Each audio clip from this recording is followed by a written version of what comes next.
Hello friends, welcome to my another blog. তোমরা সবাই কেমন আছো? গুড ইভিনিং সবাইকে। দেখতেই পাচ্ছ আমরা সবাই এখন রেডি হয়ে গেছি। আজকে যাব হচ্ছে জগন্নাথ মন্দিরে, দীঘা জগন্নাথ মন্দিরে এই প্রথমবার যাব। দীঘা জগন্নাথ মন্দিরটা অনেকদিন আগে উদ্বোধন হয়ে গেছিলো, যখন উদ্বোধন হয়েছিল তখন তো আসতে পারিনি। আর এই দেখো সবাই এখানে বসে বসে আড্ডা দিচ্ছিল আর চা খাচ্ছিল সবাই মিলে। তারপরে চাটা খেয়ে একবার বেরিয়ে পড়বো। আর এখানে বৃষ্টিটা প্রায় কমে গেছে এখন আপাতত, আবার কখন বৃষ্টি নামবে তার ঠিক নেই। কিন্তু রাস্তা প্রচণ্ড কাদায় ভরে গেছে, কী করব, কিছু করার নেই। এই অবস্থায় চলে আসলাম জগন্নাথ মন্দিরের এখানে টোটো ধরে। এখানে আসার পর জুতো জমা করে নিলাম, মানে খালি পায়ে যেতে হবে ভেতরে।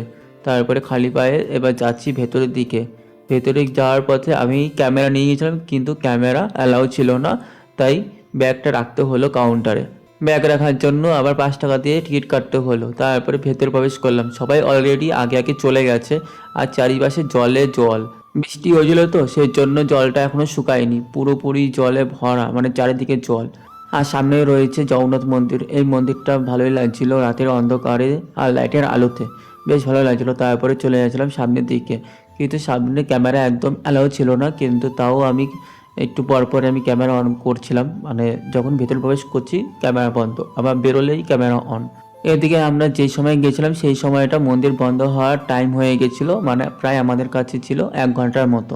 1 ঘন্টার মধ্যে তো 30 মিনিট এমনিই কেটে গেছে। ভেতর প্রবেশ করলাম, দেখলাম ভালোভাবে, মানে সবচেয়ে বেশি ভালো লেগেছে আমার নারায়ণের মূর্তিটা, বেশ ভালো লেগেছে।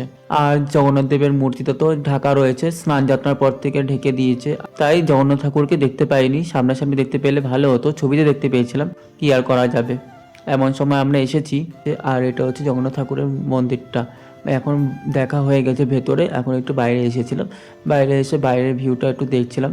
তারপর এখন চলে যাচ্ছিলাম সামনের দিকে। যখন সামনের দিকে আসছিলাম, মানে গেটের দিকে, তখন হালকা হালকা ঝিরিঝিরি বৃষ্টি পড়ছিল আর কি। তারপরে চলে গেছিলাম কাউন্টারে। কাউন্টার থেকে আমি ব্যাগটা নিয়ে নিলাম, মানে আমার ক্যামেরার ব্যাগটা। আমি না ব্যাগ রাখার কাউন্টারটা খুঁজে পাচ্ছিলাম না। আমি যখন ভেতরে প্রবেশ করেছিলাম তখন কাউন্টারটা সামনে ছিল, মানে বাইরের দিক থেকে মানে ব্যাগটা দিয়েছি, ওরা ভেতরে নিয়ে নিয়েছে। আর যখন বেরোবো তখন ভেতরে গিয়ে ব্যাগটা নিতে হবে। আমার তো জানা নেই সেটা। তারপরে একজনকে দেখলাম একটা ব্যাগ নিয়ে বাইরে বেরোতে ব্যাগ রাখার কাউন্টার থেকে। আমি তো কনফিউজ ছিলাম এটা কি ব্যাগ রাখার কাউন্টার না অন্য কিছু। তারপরে একটা গার্ডকে জিজ্ঞেস করলাম, গার্ডকে জিজ্ঞেস করার পর জানতে পারলাম এটা ব্যাগ রাখার কাউন্টার। তারপর ব্যাগটা নিয়ে নিলাম, তারপর ব্যাগটা রেখে তারপরে বেরিয়ে পড়লাম। বেরিয়ে হেঁটে হেঁটে যেখানে জুতো রাখা ছিল সেখানে গেলাম, সেখান থেকে জুতোটা পরে নিলাম। জুতোটা পরে এবার চলে যাচ্ছিলাম জগন্নাথ ঘাটের দিকে।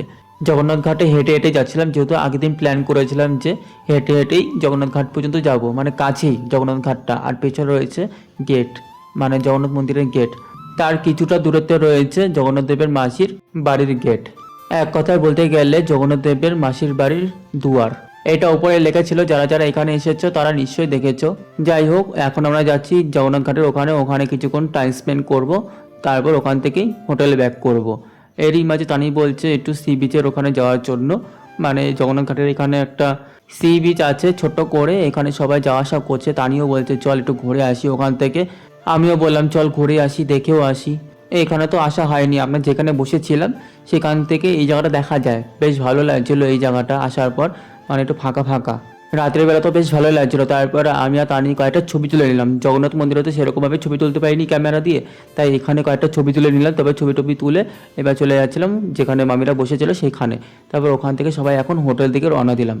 হোটেলে যাওয়ার সময় তো প্রায় অনেকটা লেট হয়ে গেছে, আমাদের 10:30টার মধ্যে হোটেলে ব্যাক করতে হবে। প্রায় 10টা বেজে গেছে আর আধা ঘন্টার মতো পড়ে আছে। তারপরে আধা ঘন্টার মধ্যে তাড়াহুড়া করে চলে গেছিলাম হোটেলে।